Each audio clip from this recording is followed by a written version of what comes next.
Good evening all of you. आ जाओ फटाफट से आ जाओ। आई होप सारे बच्चे आ गए and we can start. Yes और नो? तो फटाफट से स्टार्ट करने से पहले एक बार क्यों पढ़ रहे हो, क्या टारगेट है आपके पढ़ाई करने के लिए, कितना चाहिए बोर्ड एग्जाम में, ज़रा वो तो एक बार अपने माइंड को रिकॉल करा दो यार। हो जल्दी जल्दी से आउट ऑफ। और हर एक बच्चा मराठी मीडियम का है, कई मैं हूँ आपके लिए, डोंट वरी। ठीक है, आपको चाहिए एक एक वर्ड का मतलब बता के दूँ, मैं वो सारी चीज़ें करूँगी, बस यार अपना टारगेट अचीव होना चाहिए। ठीक है एवरीवन, सोचो तो सही, आपके एक्शन तो ऑटोमेटिकली उस हिसाब से काम करेंगे। आपके माइंड में ना दिन रात एक ही चीज़ घूमनी चाहिए।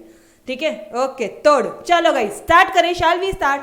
तो प्रीवियस लेक्चर में हमने क्या क्या चीज़ें देखी थी? We have seen the significance of the law of DMU। Guys law of demand का इंपॉर्टेंस देखा था कि लॉ ऑफ DMU देखा था? मैडम जी लॉ ऑफ डिमांड तो हमने पढ़ा ही नहीं है बच्चों अभी तक। ध्यान रखना, ये लॉ ऑफ DMU के इंपॉर्टेंस है।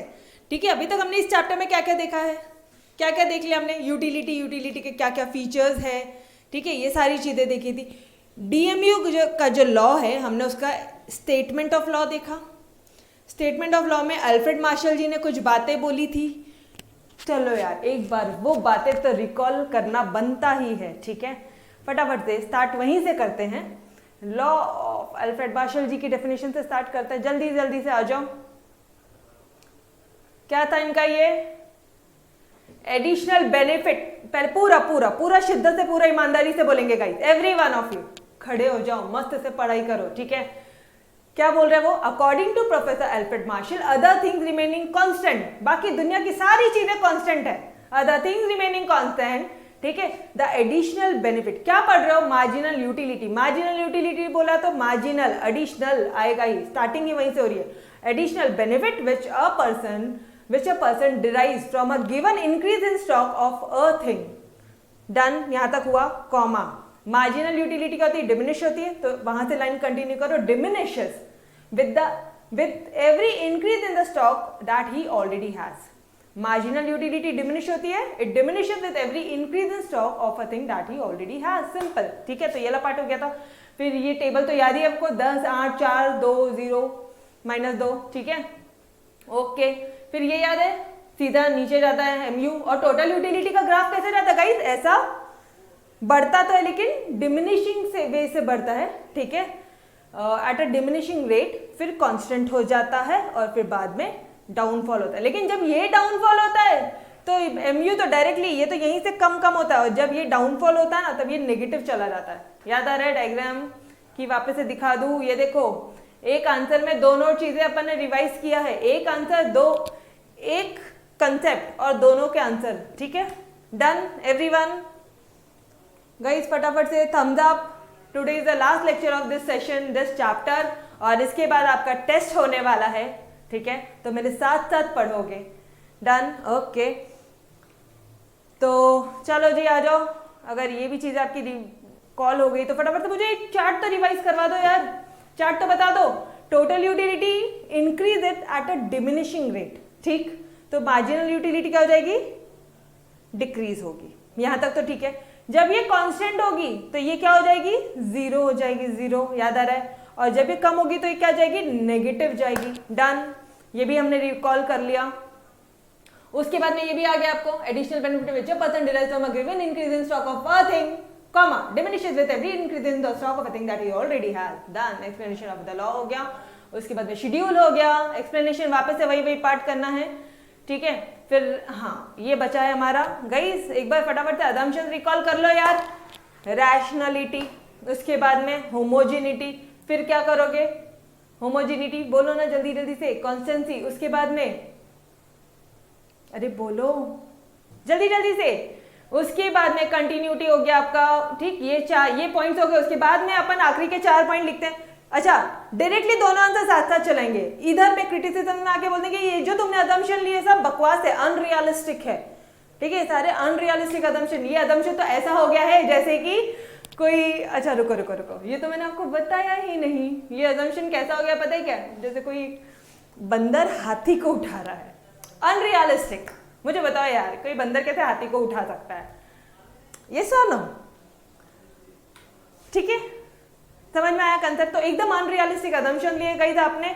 हम लोग इस तरह से बोल देंगे। उसके बाद में कार्डिनल मेजरमेंट पॉसिबल नहीं है, फिर हम लोग बोलेंगे कि जो आपने मनी का जो कांस्टेंट बोला था विच इज अगेन रॉन्ग, ठीक है, क्योंकि ऐसा कभी नहीं होता है कि मनी की जो यूटिलिटी वो हमेशा कांस्टेंट होती है। उसके बाद में आपने बोला था कि सिंगल वांट है, ऐसा होता ही नहीं सिंगल वांट है, ठीक है। उसके बाद में आपने बोला था कि डिविजिबल है, डिविजिबल गुड्स के लिए एप्लीकेबल है, तो सर जी इनडिविजिबल गुड्स का होगा क्या, ठीक है। तो ये वाला पार्ट भी हमने कर लिया था। उसके बाद में सिग्निफिकेंस ऑफ लॉ हमने कर लिया था। इसके 4 पॉइंट्स, एक है usefulness to consumers, usefulness to government, उसके बाद में क्या पॉइंट्स थे, 2 तो इजी वाले थे और 2 जो थे वो बहुत टेक्निकल थे, वो थे हमारे basis of paradox of values, basis of paradox of values, जिसमें 2 पॉइंट थे। मैडम हाँ बोलो मैम, समझ तो गया था लेकिन ना लिख ही नहीं पाए, मतलब हमने लिखा, हमने कोशिश किया लिखने का, लेकिन ना जो पकड़ नहीं आ रही है क्या। तो चलो आ जाओ, आज अपन लिख कर देखते हैं क्या फर्क पड़ रहा है, आ जाओ। खुद से सॉल्व करेंगे, खुद से चार्ट्स बनाएंगे, ठीक है। चलो आई कुड सी आप सभी बच्चों ने चार्ट्स बनाया, अप्रिशिएट टू यू ऑल यार, चार्ट्स बना के कर रहे हो, ग्रेट। इसी तरह से पढ़ो थ्योरी, सारे थ्योरी के सब्जेक्ट यही टेक्निक से पढ़ना भी मजा आएगी, ठीक है। इनफैक्ट आप एसपी ओसीएम ये सारे सब्जेक्ट के लिए भी खुद से चार्ट्स बनाओ, ठीक। आपको आपके प्रीति मैडम ने ना इंडिपेंडेंट कर दिया है, आपको लाइफ टाइम के लिए थ्योरी पढ़ना सिखा दिया है। इस तरह से ही पढ़ाई करते हैं, ठीक है। किसी की जरूरत नहीं है अब आपको, तोड़ बन जाओगे। जब तक इकोनॉमिक्स होगा ना, आपको एक एक रग रग मालूम पड़ जाएगा, अच्छा यार इससे ऐसे भी कर सकते, इससे ऐसे भी कर सकते। आगे जाके कुछ भी कोर्सेस करने हैं आपको, चाहे आपको सीए करना है, एमबीए करना है, कितनी भी मोटी बुक को आप लोग घबराओगे नहीं, बिकॉज हमें उतनी मोटी बुक को शॉर्ट समराइज करना आता है, ठीक है। ये टेक्निक भूलना मत, आपके पूरे करियर में काम में आने वाली है, ठीक है। चलो गाइस, एक बच्ची मेरी हंस रही है, क्यों भाई, व्हाट हैपन, बोलो श्रद्धा। चलो आ जाओ। Significance of law of DMU, पहले पॉइंट्स रिकॉल कर ले, लिखेंगे कैसे आंसर, चलो मैं आपको ओरली बताती हूँ कैसे लिखोगे answers. In spite of the criticism, भले ही, अच्छा एक बच्चे ने ना ये इन क्रिटिसिज्म लिखा, उसने पहले तो सब मिटा दो, सब मिटा दो, ये सारी चीजें मिटा दो, इंपॉर्टेंट है नो डाउट। ये इन क्रिटिसिज्म, अरे बेटा मतलब क्या आया इन क्रिटिसिज्म्स का, इन स्पाइट मतलब क्या होता है पता है। अगर यहाँ पे आपने इन लिखा ना तो कोई मतलब नहीं है, इंस्पाइट लिखना ही पड़ेगा। मैडम क्यों, भूल गए एग्जाम में, तो अभी समझा देती हूँ ना, फिर नहीं भूलोगे आप, ठीक है। देखो, चाहे ही कितने क्रिटिसिज्म्स क्यों ना हो, भले ही इतने क्रिटिसिज्म्स है, लेकिन इनकी इंपॉर्टेंस भी है, इसका सिग्निफिकेंस भी है हमें लॉ ऑफ डीएमयू का, समझ रहे हैं। भले ही कितने लोगों ने, कितने इकोनॉमिस्ट ने क्रिटिसाइज किया है, इंस्पाइट दैट वी हैव, जो लॉ ऑफ डीएमयू है वो वेरी पॉपुलर, बहुत इंपॉर्टेंट लॉ है आपका, बहुत प्रैक्टिकल लॉ है, जो यूनिवर्सल लॉ है, जो यूनिवर्सली एप्लीकेबल है, चाहे जो चाहे लिखो गाइस। कंसेप्ट समझ में आ गया ना, तो आंसर अपने आप बढ़ा सकते हो। मैडम ये लाइंस आपने कहां से लिया, आपको मैंने स्टेटमेंट ऑफ लॉज बढ़ाए थे, ये देखो यूनिवर्सल इन कैरेक्टर, ठीक है। बस यही कहीं से जो भी चीज अंडरस्टैंडिंग हुई, जो जो चीजें हमें समझ में आई वो चीजें हमने लिख दी, समझ में आ रहा है। तो कोई एकदम ऐसे रट्टा मारने वाला स्पेसिफिक पॉइंट नहीं होता है, मुझे आपको रट्टा नहीं मरवाना है, बट जो लिख रहे हो एटलीस्ट उसका मतलब पता होना चाहिए। जैसे इंस्पाइट, भले ही इतने सारे क्रिटिसिज्म है, लेकिन जो लॉ ऑफ डीएमयू है वो बहुत पॉपुलर है, उसकी इंपॉर्टेंस भी है ना। तो आप लोग क्रिटिसाइज मत करो लॉ ऑफ डीएमयू को। चलो आ जाओ, ठीक है, ऐसे लिखना है आंसर्स। और उसके बाद में आज हम लोग क्या करते हैं पता है, आज मैं खुद आपके बिहाफ में आपको नोट्स बनाना सिखाती हूँ, समरी नोट्स बनाते हैं, हम लोग खुद मिलके बनाते हैं, ठीक है। चलो आ जाओ, साथ में मिलके बनाएंगे गाइस। फिर हम लोग नेक्स्ट वाला टॉपिक स्टार्ट करते हैं, या नेक्स्ट वाला टॉपिक नहीं भी स्टार्ट होगा तो भी चलेगा, पहले ये चार्ट्स बनाते हैं आज। यहाँ पे पेजेस ऐड नहीं है, ये लो ऐड कर दिया। क्या कर रहे हो आप लोग, हम बना रहे हैं, क्रिटिसिज्म नहीं बना रहे हैं, we are preparing significance. Significance का क्या बना रहे हैं, of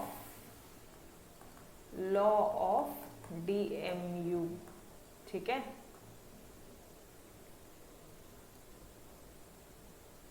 significance of law of DMU, done.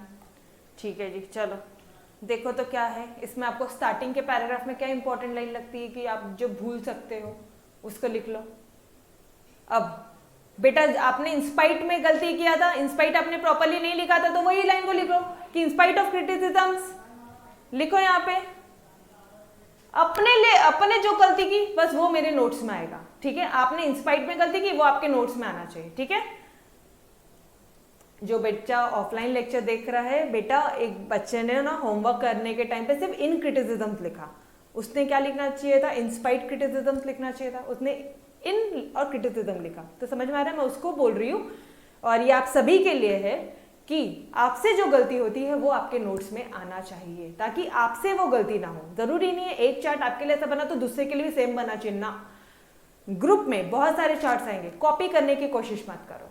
आपको जो सही लगता है, जिससे आप पूरा आंसर रिवाइज और रिकॉल कर पाओ आपके एग्जाम मोमेंट पे, वैसा चार्ट बनाओ, ठीक है। ओके, तो मैं तो ये बनाऊंगी बिकॉज मेरे बच्चे से गलती हो गई थी ना। तो इंस्पाइट ऑफ क्रिटिसिज्म्स जो लॉ है, लॉ भी नहीं लिखूंगी अब मैं, बार बार शॉर्ट नोट बना रहे हैं ना हम लोग यहाँ पे। जो डीएमयू है वो क्या है, बहुत पॉपुलर है, ठीक है। और क्या लिखा है वहाँ पे, वेरी पॉपुलर, बहुत इंपॉर्टेंट लॉ है, प्लस इंपॉर्टेंट है वो, प्लस ऐसे लिख दो यूनिवर्सल, यूनिवर्सल उसका एप्लीकेशन है, प्लस ये भी लिख दो कि वो बहुत प्रैक्टिकेबल लॉ है। समझ में आ रहा है, एक लाइन डन। अरे समझ में आ रहा है कि अपन कैसे कर रहे हैं। Are you guys with me? फटाफट से पेन नोटबुक लेके लिखो, ये चीजें मिलती नहीं है आपको, ठीक है। लिखो ये सारी चीजें फटाफट से। यस एवरीवन, दिख रहा है ना, स्क्रीन दिख रहा है ना आप सभी को? Done, okay. चलो बढ़ो आगे। फिर क्या है, ये तो फोकट वाली लाइन है, तो एवी दिमाग में क्लिक हो जाएगी एग्जाम में। तो बस आ जाओ, यूजफुलनेस टू कंज्यूमर्स। कंज्यूमर को क्या यूजफुलनेस है रे भाई? Consumer, government, basis of paradox of values और लॉ ऑफ डिमांड। अब मुझे एक बात बताओ, चार्ट कैसे बनाना है? ऐसे ऐसे बनाना है या ऐसे बनाना है? जैसे बनाना बना लो, समझ रहे हो? मतलब बहुत सारे तरीके हैं बनाने के, ठीक है। कोई एक सिंगल थंब रूल नहीं है कि नहीं ये ऐसा ही होना चाहिए। हाँ, अगर मैं चाहूं तो मैं इसको ऐसे भी बना सकती हूं,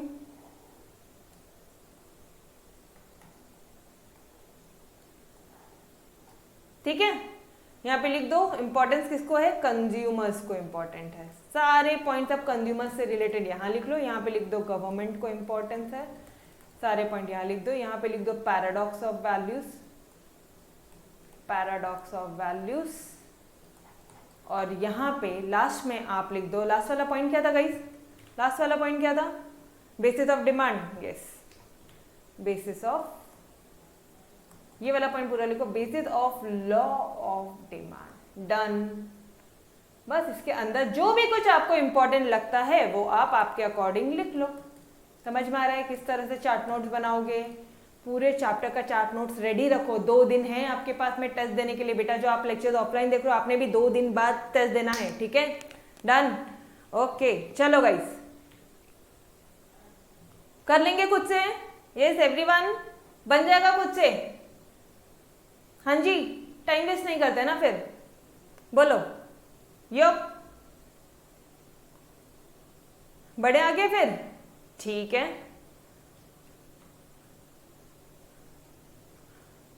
Now come towards our next topic, law of demand form the basis। Madam ये पॉइंट कुछ सुना सुना लग रहा है, देखा देखा लग रहा है। Law of DMU form the basis for law of demand. Law of जो डीएमयू है वो फॉर्म बेसिस है लॉ ऑफ डिमांड का। कहाँ देखा देखा था रे भाई? किधर सुना सुना था? ये रहा हमारा पॉइंट। कहाँ देखा था? सिग्निफिकेंस ऑफ लॉ का 4th वाला पॉइंट था, basis of law of demand. Law of DMU जो है basis of law of demand है। फटाफट से इसको क्विकली रिवाइज करो। चलो यार एक काम करो, एक बार ये आंसर ही फटाफट से रिवाइज करो। कंज्यूमर के केस में आके आप क्या बोलोगे? इसका जो यूजफुलनेस है कंज्यूमर्स को है। क्यों है?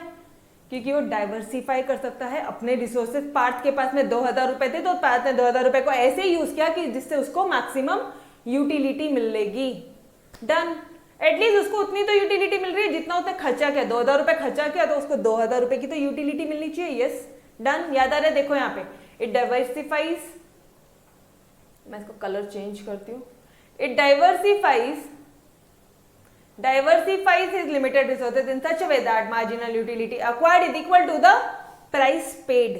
ठीक है, ओके। जैसे वड़ा पाव के लिए हम कोई 50 रुपए 100 रुपए नहीं देने वाले हैं, ठीक है, हम उसके बदले में बर्गर खाएंगे, ठीक है। और गवर्नमेंट को क्या यूजफुल है? पॉलिसीज बनाने में, progressive tax policy, trade policy, pricing policies, ताकि गवर्नमेंट क्या करे? रिच पीपल से ज्यादा टैक्स कलेक्ट करे और पुअर पीपल से कम करे। उसके बाद में basis of paradox of values में हमने क्या क्या चीजें देखी थी, ये फटाफट से देख लो कि जो लॉ है, जो लॉ ऑफ डीएमयू है, वो एक्सप्लेन करता है पैराडॉक्स ऑफ वैल्यूज। वो क्या एक्सप्लेन करता है? Paradox of values by showing difference between value in use and value in exchange. आपको कितना यूज में है value in use and value in exchange, समझ में आ रहा है? सम कमोडिटीज, कुछ कमोडिटीज ऐसी होती है गाइस जिसका बहुत वैल्यू इन यूज होता है लेकिन उसका वैल्यू इन एक्सचेंज बहुत होता है, और किसी का वैल्यू इन एक्सचेंज बहुत होता है, वैल्यू इन यूज बहुत कम होता है ना? यस और नो? जैसे for example value in use किसका ज्यादा है? एयर, वाटर, सनशाइन का, सन रेज, बड़े विटामिन डी, ठीक है। बोलते हैं ना कोरोना के टाइम पे धूप में बैठो जल्दी सही हो जाओगे, विटामिन डी अर्ली मॉर्निंग का, तो वही वाला सनशाइन, ठीक है। एयर, वाटर, सनशाइन, ये सारे कुछ फ्री वाली चीजें। वैल्यू इन यूज, इसका यूज तो बहुत ज्यादा है, एक्सचेंज बहुत कम है, जीरो है, जीरो एक्सचेंज वैल्यू और लेस एक्सचेंज वैल्यू, ठीक है। ये होता है आपका वैल्यू इन यूज। और उसके बाद में आप वैल्यू इन एक्सचेंज को क्या बोलोगे? इसके कौन से एग्जांपल्स है? गोल्ड, डायमंड, ठीक है। गोल्ड डायमंड का क्या होता है? गोल्ड डायमंड का क्या होता है बता दो मुझे फटाफट से। गोल्ड डायमंड का, अरे बोलो ना यारो। उसका एक्सचेंज वैल्यू बहुत ज्यादा, बहुत पैसा देना पड़ता है और आता इतनी छोटू सा चीज है, ठीक है। तो उसका एक्सचेंज वैल्यू ज्यादा है, वैल्यू इन यूज बहुत कम है। लॉकर में ले जाके रख देंगे गोल्ड की रिंग को, और तो कुछ नहीं, ठीक है। रेगुलर तो यूज करने नहीं देगी हमारी मम्मा हमको। आपकी मम्मा या मेरी मम्मा एक ही बात है यार, सबकी मम्मा एक जैसी होती हैं। आ जाए इधर। और लास्ट वाला पॉइंट है which is most important for our next question. तो अभी समझ में आ रहा है? आपकी मैम ने आपको ये डिटेल्ड वे में कल बता दिया था, basis of law of demand को बहुत डिटेल में किया था हमने। क्यों किया था? बिकॉज उसका नेक्स्ट क्वेश्चन से बहुत ज्यादा लिंक है। चलो आ जाओ। लॉ ऑफ डिमांड क्या बोलता है गाइस? लॉ ऑफ डिमांड क्या बोलता है? लॉ ऑफ डिमांड बोलता है कि प्राइस बढ़ेगी तो डिमांड कम होगी और प्राइस कम होगी तो डिमांड बढ़ जाएगी। ऑब्वियसली इसमें तो कुछ सिंपल सा पार्ट है, इसमें तो कुछ ज्यादा लॉजिकल कुछ चीजें ही नहीं है, टेक्निकल चीजें ही नहीं है। यस और नो? बहुत ज्यादा कुछ टेक्निकल नहीं था। अरे महंगा किसको खरीदना है? प्राइसेस बढ़ रही है, ये पेन का दाम 1000 रुपए हो गया, कौन खरीदेगा? समझो 1000 रुपए हो गया है, डिमांड कम रे भाई, नहीं खरीदने का हमको। नॉर्मल है, आपका खुद का साइकोलॉजी है। ये सर नो, यही तो लॉ ऑफ डिमांड है। तो लॉ ऑफ डिमांड क्या होता है? यही होता है कि प्राइस बढ़ेगी तो डिमांड कम होगी और प्राइस कम हो जाएगी तो डिमांड बढ़ जाएगी। यहां तक क्लियर हुआ? एवरीवन टेल मी, फटाफट से बता दो बेटा मुझे यहाँ पे, यहां तक क्लियर हुआ क्या? Yes, okay. तो लॉ ऑफ डीएमयू क्या बोलता है? Law of DMU guys, law of DMU क्या बोलता है हमें? जो भी चीज ज्यादा उसकी यूटिलिटी कम, जो भी चीज ज्यादा उसकी यूटिलिटी कम। आपके पास चीजें ज्यादा कहाँ हो रही है? ये यहाँ हो रही है। जब आप ज्यादा डिमांड कर रहे हो, प्राइसेस कम है, ज्यादा डिमांड कर रहे हो तो उसकी यूटिलिटी कम हो जाएगी। समझ रहे हो? ओके, चलो आ जाओ। इसको और इन्होंने कैसे एक्सप्लेन किया था कि भाई फॉर एग्जाम्पल, ओके चलो इधर आओ। लॉ ऑफ डीएमयू में क्या बोला उन्होंने कि जो कंज्यूमर है वो तभी परचेज ज्यादा से ज्यादा जब वो करेगा तो उसकी यूटिलिटी तो कम हो जाएगी, है ना। फिर वो परचेज क्यों करेगा? फिर वो क्यों परचेज करेगा? जब उसको ज्यादा मिल रहा है, एक्स्ट्रा मिल रहा है, कॉम्बो ऑफर, एडिशनल यूनिट मिल रही है at lower price, combo offer मिल रहा है, 2 के बदले में 1 फ्री मिल रहा है, तो वो ज्यादा खरीदेगा, तब वो खिंचा चलाएगा। Buy the pack of 3 at 5999, एक मिल रहा था 399 में, तीनों मिल रहा है 599 में। अरे सस्ता ही है ना, एक है 400 का, तो ये पूरा प्रोडक्ट हो गया 1200 का, 1200 के बदले में 600 रुपए में मिल रहा है तीनों चीजें। समझो, एग्जाम्पल समझ में आ रहा है आपको? तो वो अपने आप खींचा चला आएगा, तो उसकी क्या कर देगा, वो डिमांड बढ़ा देगा। जैसी डिमांड बढ़ाएगा वैसे ही यूटिलिटी क्या हो जाएगी, कम हो जाएगा। तो इट इज मेनली, ये वाली लाइन लिख के आनी है आपको एग्जाम्स में, it is mainly to make the consumer feel that he is deriving more utility by paying the lesser amount. आप सिर्फ और सिर्फ 599 रुपीज पे करके आप ये पूरे प्रोडक्ट का फायदा उठा सकते हो। समझ में आ रहा है? तो यही था। इसका मतलब क्या हो रहा है, कहीं ना कहीं लॉ ऑफ डीएमयू जो है, लॉ ऑफ डीएमयू जो है वो बेसिस है हमारे लॉ ऑफ डिमांड का। समझ में आ रहा है? कंसेप्ट समझा? ऊपर अगर समझ में आ गया होगा ना एग्जाम्पल, तो आपको तो ये वाला जो पार्ट है ये बहुत इजीली समझ में आ जाएगा। ये जो पार्ट जो भी दिया ना, बहुत इजीली समझ में आ जाएगा गाइस, कुछ भी नहीं है इसमें। डन। ऊपर वाला समझा क्या, ये बता दो मुझे, तो ये वाला पार्ट समझ जाएगा। डन। थर्ड पक्का? बड़े आगे कौन याद कर रहा है?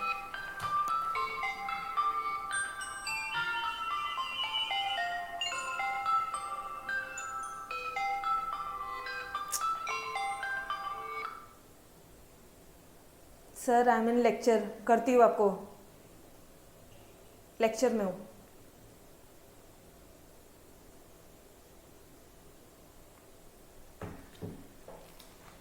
ठीक है, चलो बोलो, समझ में आया? यस, ठीक है। चलो, the last topic of the chapter and here we begins our last question. The law of DMU form the basis of law of demand. जो लॉ ऑफ डीएमयू, आप एक बात बताऊं मैं आपको, अच्छों को ये क्वेश्चन नहीं समझता। लिखना क्या है, अगर एग्जाम में आ गया ना तो वो तो ये सोचेगा मैडम यार पूछा कहाँ से, बिकॉज ये क्वेश्चन दिया रहता है आपके टेक्स्ट बुक में। गई आपके टेक्स्ट बुक में भी, मेरे पास आपके पास टेक्स्ट बुक है, और इस टेक्स्ट बुक का भी जो लास्ट क्वेश्चन है, देखो ये वाला लास्ट पेज, यहाँ से आपका एक्सरसाइज शुरू हो जाएगा। तो ये जो लास्ट टॉपिक है ये है आपका ये वाला क्वेश्चन, ठीक है। तो आपके टेक्स्ट बुक में हेडिंग क्या दिया आपको पता है क्या? Law of MU and price, ये है आपका हेडिंग। जो टेक्स्ट बुक में क्वेश्चन दिया वो ये है बेटा, एमयू एंड प्राइस। अरे एमयू और प्राइस का रिलेशनशिप बिटवीन, ठीक है। इसी क्वेश्चन को इस तरह से भी पूछते हैं,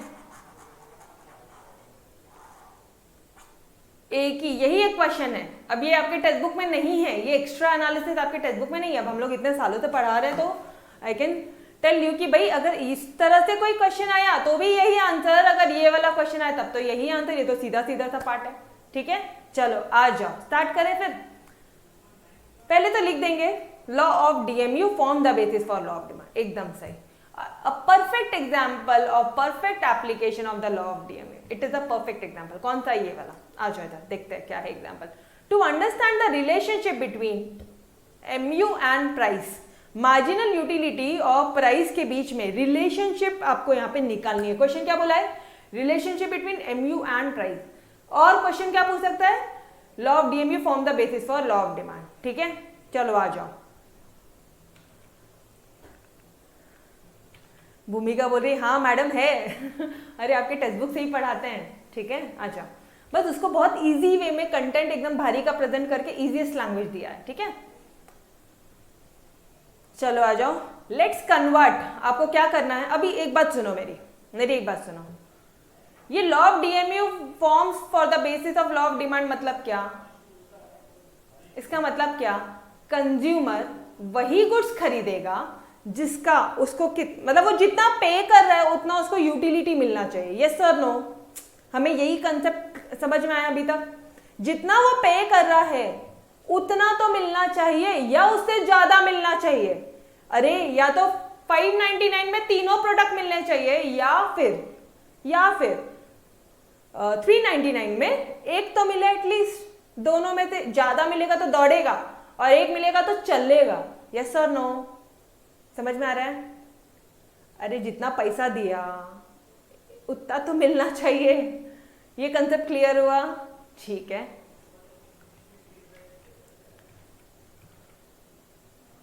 एक्चुअली टेक्स्ट बुक में बहुत लंबा दिया है तो इसीलिए तो आपकी मैम है ना आपके साथ, क्यों चिंता करते हो? आ जाओ इधर। लेट्स कन्वर्ट अब।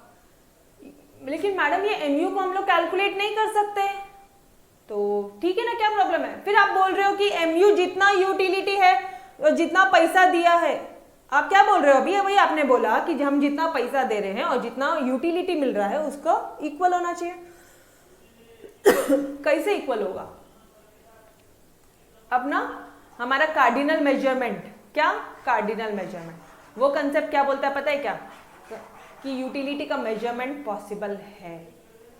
ये रूल अगर मैं यहाँ पे अप्लाई कर दूं, अगर मैं ये रूल यहाँ पे अप्लाई कर दूं कि कार्डिनल मेजरमेंट पॉसिबल है, मान लो जो कोई भी, मैं मान लो एक वड़ा पाव खरीदते हैं, हम लोग एक वड़ा पाव खरीदते हैं 50 रुपए का। कितने रुपए का?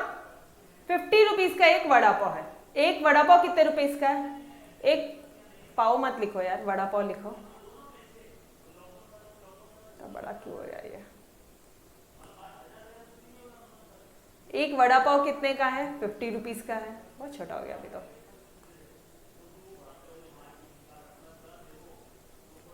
हाँ अब ठीक है, एक वड़ा पाव है 50 रुपए का आपके, ठीक है, यहां तक समझ में आया? Utility, utility. अब मान लो आप एक पीस खाते हो, ठीक है, या एक मिनट, वड़ा पाव का एग्जाम्पल ही मत लो, आप यहाँ पे ले लो पानी पूरी का एग्जाम्पल। एक प्लेट जो पानी पूरी है वो 50 रुपीज की है। मैडम 50 रुपए की पानी पूरी हम लोग नहीं खाते, हम सिर्फ 10 या 20 रुपए की खाते हैं। अरे एग्जाम्पल है रे भाई, सिर्फ एग्जाम्पल है। अज्यूम तो कर सकते हो कि आप मॉल में जा रहे हो और खा रहे हो, हाँ अब ऐसा समझो बहुत ही बेहतरीन जगह जा रहे हो और वहां पे पानी पूरी खा रहे हो, ठीक है, एक रेस्टोरेंट में खा रहे हो, तो वहां पे 50 रुपीज प्लेट मिला है, शानदार एक ग्लास की बॉटल मिली है, उसमें पानी दिया है उन्होंने और मसाला वसाला पूरा डाल के दिया, ठीक है। तो एक पानी पूरी की जो प्लेट कितनी की है, कितने की है? 50 रुपए की है, ठीक। एग्जाम्पल समझा सभी को? एक पानी पूरी का प्लेट 50 रुपए का, ठीक, ओके। ध्यान से सुनना, इंपॉर्टेंट है, मार्क इट एज इंपॉर्टेंट। पहले तो इंपॉर्टेंट लिख ही लो रे भाई, बहुत इंपॉर्टेंट है, बहुत इंपॉर्टेंट है, इंपॉर्टेंट नहीं बहुत, ठीक है। एक पानी पूरी का जो प्लेट है वो 50 रुपए का है, और जो मुझे जो यूटिलिटी मिलती है, मान लो मैंने एक प्लेट खाई और मुझे जो यूटिलिटी मिली, एक यूनिट, एक प्लेट खा के जो यूटिलिटी मिलती है वो है 10। एक यूनिट से जो यूटिलिटी मिलती है वो 10 रुपए की है। मैंने क्या किया पता है? यहाँ पे वो जो यूटिलिटी मिल रही थी ना, उसको मैंने रुपीज में कन्वर्ट कर दिया बेटा, रुपीज में वी हैव कन्वर्टेड। हमने ऐसा अज्यूम किया है कि भाई कार्डिनल मेजरमेंट पॉसिबल है, कार्डिनल मेजरमेंट पॉसिबल है। समझ में आ रहा कंसेप्ट? ये देखो यहाँ पे मेजरमेंट किया मैंने, कार्डिनल मेजरमेंट के नंबर में यूटिलिटी को मेजर किया, एक प्लेट खाया तो उसका 10 यूटिलिटी मिलता है। अरे यस और नो कंसेप्ट समझा? ये दो अजम्पशन समझे एवरीवन, ठीक है, okay. Now to understand the relationship between MU and price, let's convert MU into the terms of money. कर दिया भाई, कर दिया। एक प्लेट को उनका 10 रुपए 10 यूटिलिटी मिलता है, and that we can compare it with market price of the product. अब हम लोग क्या कर सकते हैं? इस यूटिलिटी को इससे कंपेयर करेंगे और हम देख लेंगे कि हमें खाना चाहिए या नहीं खाना चाहिए। पानी पूरी खा के यूटिलिटी मिलती है 10 और पैसा देना पड़ता है 50, करोगे क्या? बोलो। अरे दोनों रुपीज में ना, ये भी रुपए में और ये आने वाला भी रुपए में, जाने वाला भी रुपए में। अब बोलो, नहीं मैडम नहीं खाएंगे, यूटिलिटी नहीं मिलती है पानी पूरी से, पानी पूरी खाया तो 50 रुपए की यूटिलिटी नहीं मिलती है, बहुत महंगा है। अच्छा बहुत महंगा है, ओके, अपने आप एनालिसिस आ गई। तो हम ये क्या करेंगे? ये गुड्स का हम कंजम्पशन नहीं करेंगे। समझ रहे हो? कंसेप्ट आपको ऑलरेडी समझ चुका है, बस यही चीजें लिखी है और कुछ नहीं है। टेक्स्ट बुक में देखोगे ना गाइस, इतना डरावना है कि वो लोग शुरू कर रहे हैं कुछ यहाँ से, खत्म यहाँ से इधर, और हमने शुरू किया, हमने डोंट वरी, अपना आंसर शॉर्ट नहीं होगा, भारी का आंसर है, ठीक है। आपका आराम से ये देखो कितना पेज बन रहा है अपना, ये देखो, अगर आप इसको भी लिखोगे ना तो आपका एटलीस्ट 1.5 पेजेस होगा, which is more than enough for 8 marks question, और 8 मार्क के ऊपर ये क्वेश्चन नहीं आता, ठीक है। तो डोंट वरी, डायरेक्टली नोट से पढ़ो, मोर देन इनफ है, ठीक है। Don't go for text book. आप बच्चों को टेक्स्ट बुक की जरूरत भी नहीं है, आपके टेक्स्ट बुक के पीछे के क्वेश्चन मैं देने वाली हूँ आपको, extra questions I am there. Ma'am extra distinguish, बिल्कुल सारी चीजें मैं दूंगी, ठीक है, तो चिंता ना करो। डायरेक्टली अपने नोट से पढ़ने का, चलो आ जाओ देखते हैं अभी क्या बोला है। अच्छा मुझे एक बात बताओ ना, एक बात तो बता दो, तुम बोलते हो कि यूटिलिटी तुमको 10 रुपए जो है, मार्जिनल यूटिलिटी कितनी है 10 रुपए, और तुमने कितना प्राइस पे किया है 50 रुपए पे किया, तो तुम ये नहीं खरीदोगे? नहीं मैडम, ठीक है डन, चलो यार मान ली मैंने आपकी बात कि आप ये नहीं खरीदोगे। मुझे एक बात बताओ, पानी पूरी है आपकी रुपीस को चेंज नहीं करता है, ठीक है, चलो इसको 50 रुपये रखते हैं, 50 रुपए की, ठीक है, और जो यूटिलिटी मिल रही है वो मान लो मिलती है 100 रुपए की यूटिलिटी मिलती है। एमयू कितनी है 100 रुपए की है, तो 100 रुपए की एमयू यूटिलिटी ज्यादा मिल रही है आपको खा के, और जो आपका कॉस्ट है वो 50 रुपए ही है। अब बताओ मुझे चलेगा क्या? अरे अब खर्चा करोगे, अब 50 रुपए दोगे क्योंकि तुमको तो ज्यादा यूटिलिटी मिलती है। डन, ओके, मतलब आप बोलते हो हाँ मैडम चलेगा, दौड़ेगा। 100 रुपए की चीज मिल रही है मैडम 50 रुपए पेमेंट करने से, 50 दिया से 50 दिया 100 मिलता है, दौड़ेगा मैडम, ठीक है। अब मुझे एक बात बताओ, एक नेक्स्ट एनालिसिस है, 50 रुपए का ही है गुड्स और आपको 50 की ही यूटिलिटी मिलती है। अब बताओ मुझे 50 मार्जिनल यूटिलिटी मिल रही है और आपका जो कॉस्ट है वो भी 50 रुपए है, मतलब 50 रुपए दिया और 50 रुपए का ही सामान लिया। हाँ मैडम चल जाएगा, ओके ओके चल जाएगा मैडम, कुछ नुकसान नहीं है मैडम, कोई लॉस नहीं है हमारा यहाँ पे। लॉस मत लिखो, लिखो यहाँ पे नुकसान नहीं है, नुकसान नहीं है ना, मुंह में आपके नुकसान नहीं आया लिखा, वो लिखो यहाँ पे नुकसान नहीं है। गाइस ये सारी चीजें लिख लेना, अदरवाइज समझेगा नहीं एवरीवन, ये सारी चीजें लिखो, ठीक है, ओके। चलो now come to our topic, अब आपको सब चीजें समझ जाएगी। एक स्टेप और बता दूंगी यहाँ पे, बहुत इजी हो जाएगा। आगे सिर्फ ऐसा होगा कि सिर्फ रीड आउट करना है और कुछ नहीं। एक बढ़िया सा कलर लेता है, हाँ ये वाला लेता है। जब जब जब जब यूटिलिटी कम मिली है, जब कम यूटिलिटी मिलती है तो आप इसे क्या बोलोगे? जब यूटिलिटी ज्यादा मिल रही है आप इसे क्या बोलोगे? और जब यूटिलिटी दोनों, यूटिलिटी और प्राइस इक्वल है तो आप उसे क्या बोलोगे? यहां पे तो बोल देंगे मैडम ये दोनों इक्वल है, मैं बोल दूं इक्विलिब्रियम। किसका इक्विलिब्रियम गाइस? आपका। आप कौन हो? कंज्यूमर्स है, हम लोग कौन है? We all are consumers. तो मैं यहाँ पे बोल दूं कंज्यूमर इक्विलिब्रियम। कुछ भी रट्टा नहीं मारना है, ठीक है, ध्यान से समझो पहले जो मैं बोल रही हूँ। कंज्यूमर इक्विलिब्रियम बोल दूं क्या? अरे जितना पैसा पे किया उतने की यूटिलिटी मिली, मैं बोल दूं कंज्यूमर का इक्विलिब्रियम। Done, yes. अरे कंज्यूमर ही तो हम लोग, और हम ही लोग जाके खर्चा कर रहे हैं और पैसा ले रहे हैं। कौन खर्चा करता है और कुछ सामान खरीदता है? कंज्यूमर्स। तो कंज्यूमर का इक्विलिब्रियम, 50 रुपए दिया 50 रुपए का सामान आया, इक्विलिब्रियम गाइस। डन एवरीवन, तोड़, समझ में आया? ठीक है सबके सब बोल रहे हैं यहाँ पे, हाँ मैडम ठीक है, दौड़ेगा तोड़, ओके, पूरी लैंग्वेज ले लो अब मेरी, ठीक है। 50 रुपए पे करके, ध्यान से तो ना, 50 रुपए पे किया, ज्यादा यूटिलिटी मिली, पैसा इतू सा दिया, यूटिलिटी इतनी सारी ले ली, इतू सा पेमेंट किया और यूटिलिटी ज्यादा लिया। क्या बोलूं मैं, कुछ अंदर आ रहा है। वाओ, इतना सारा सामान आ गया, घर के अंदर आ गया। इंट्रा क्या बोलोगे आप? इंट्रा मार्जिनल यूनिट, इस तरह से बोल रहे हैं आप लोग उसको। इंट्रा यूटिलिटी क्या बोलते? एक सेकेंड ना, 1 सेकेंड, हाँ, इंट्रा मार्जिनल यूनिट्स।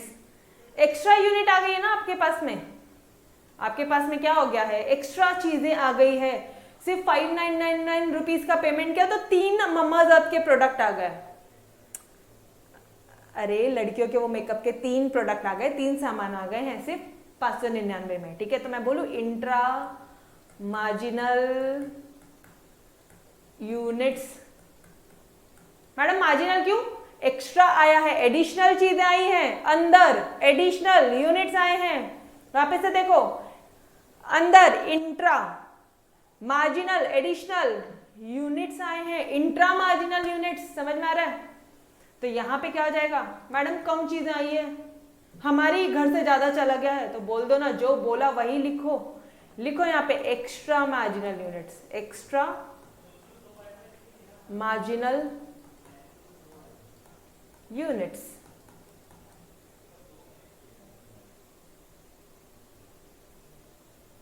एक minute, let me check.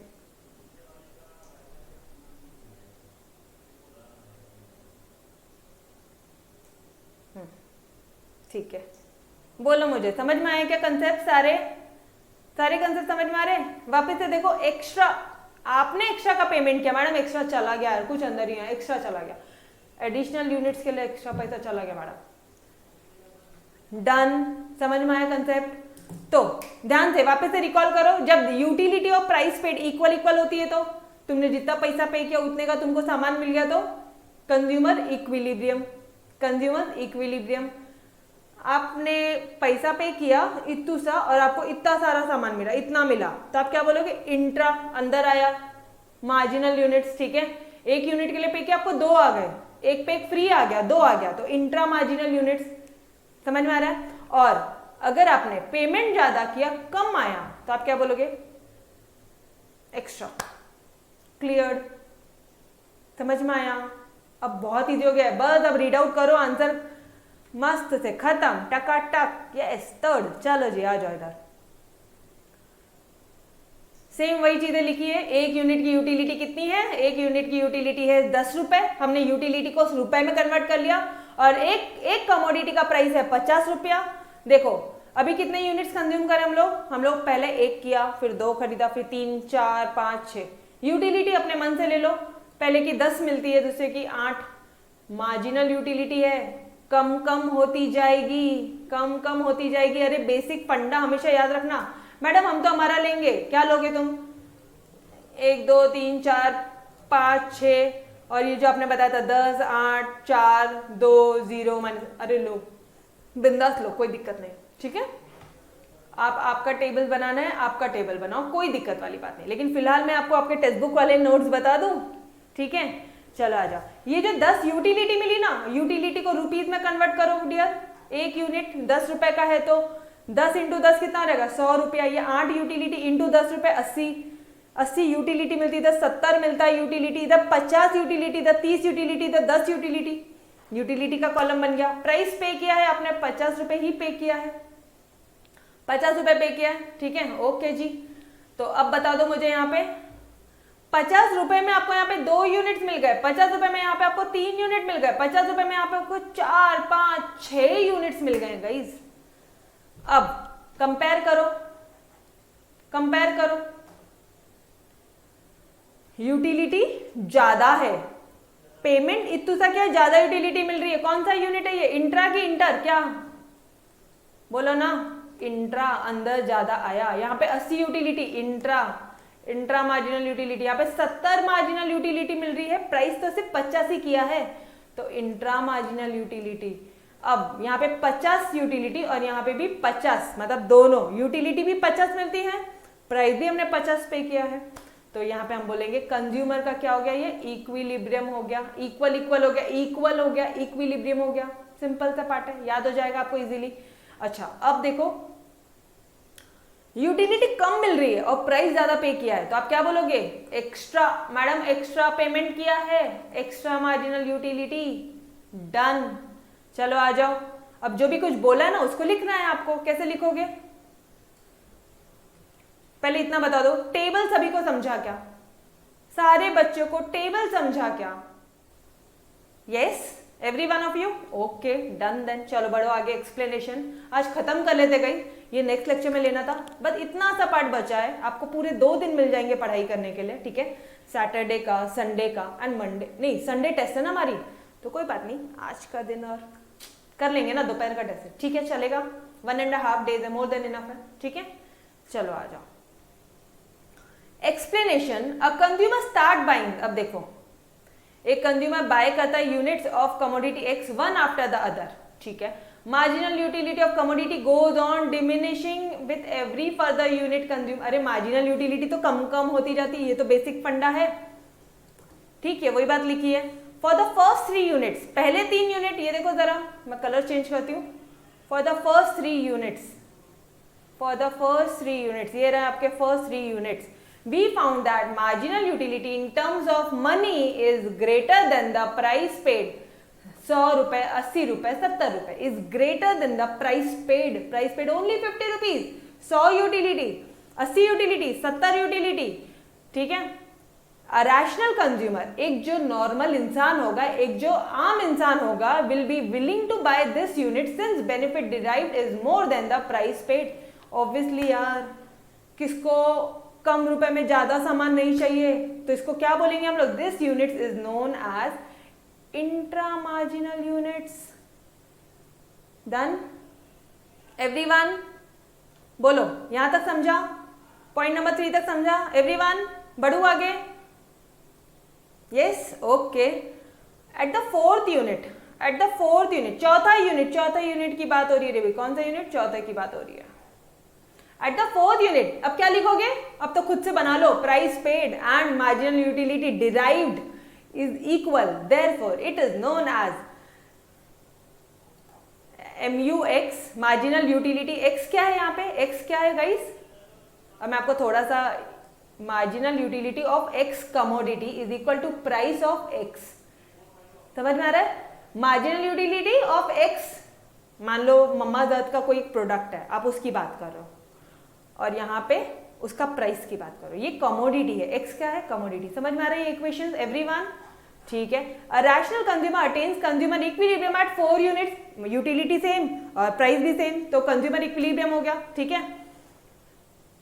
In the 5th and 6th unit, और 5वें और 6वें यूनिट्स में rational consumer is not willing to buy, वो बाय नहीं करेगा, वो खरीदे। देखो ना यहाँ पे 5वें और 6वें यूनिट में, ये रहा आपका, आपको दिख नहीं रहा है ना, एक सेकेंड, अब दिख रहा है, ये देखो, ये 5वें और 6वें यूनिट में ना वो परचेज नहीं करेगा, क्यों, क्योंकि यूटिलिटी कम मिलती है, पैसा ज्यादा जाता है, where he has to pay more, he has to pay more than marginal unit, this is known as extra marginal units.